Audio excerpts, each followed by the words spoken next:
a young university student, a powerful politician, and a brutal murder that shocked Kenya. Sharon Otieno was just 26 years old when her life was tragically cut short in 2018. She was 7 months pregnant, and the man accused of orchestrating her killing was none other than the father of her unborn child, Then-Migori Governor Okoth Obado. This is the chilling story of betrayal, power, and murder. Welcome to The Crime Expert, and hit that subscribe button for more gripping crime stories.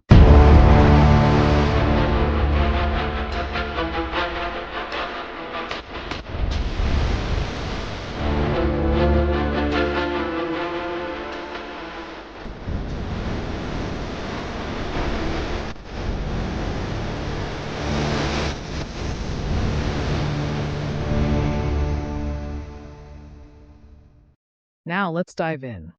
Sharon Otieno was a second-year student at Rongo University, studying medical records and information.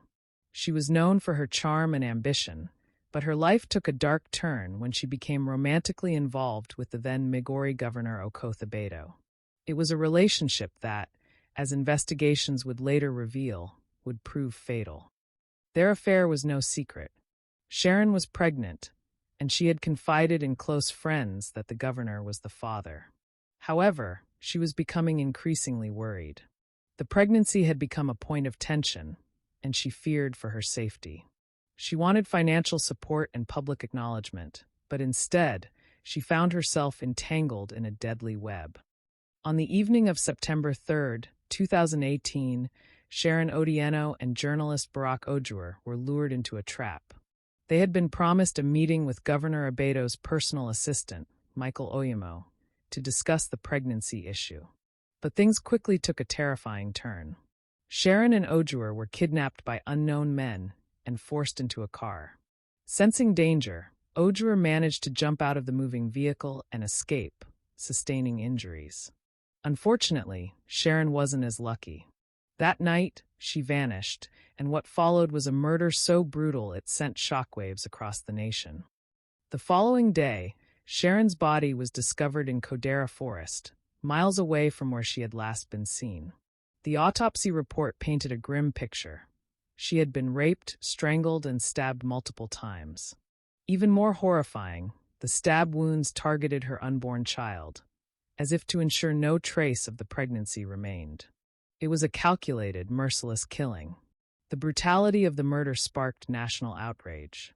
Who would go to such lengths to silence a young woman? All eyes turned to the man with the most to lose, Governor Okoth Obado.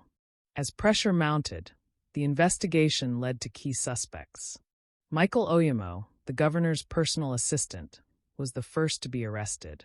Soon after, Governor Obado himself was taken into custody. His DNA would later be found on Sharon's unborn child, confirming paternity and linking him directly to the case. In addition to Obado and Oyemo, another key suspect emerged, Caspal Obiero, a clerk in the Migori County government.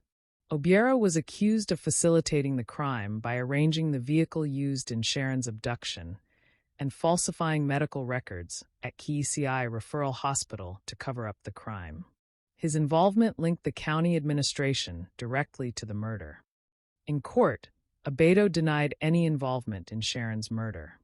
However, the evidence against his inner circle was damning. Phone records showed communication between the suspects on the night of the abduction.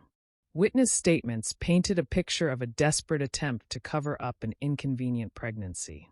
But was it enough to convict the governor himself? After spending a month in remand, Governor Obado was released on bail. His trial has been ongoing, with Kenyans eagerly awaiting justice for Sharon Otieno. Meanwhile, other suspects, including his aides, remain behind bars as the legal process continues. Sharon's family, still grieving, continues to fight for justice. This case is more than just a crime. It is a reflection of the deep-rooted issues in Kenya's political system, where power, corruption, and crime often go hand in hand. But will justice ever be served? Sharon Otieno's murder remains one of the most shocking crimes in Kenya's history. It is a story of betrayal, a young life lost too soon, and a justice system still struggling to deliver answers. What do you think about this case? Do you believe the real masterminds will ever be held accountable? Let's discuss in the comments below. If you found this video informative, don't forget to like, share, and subscribe for more in-depth crime stories.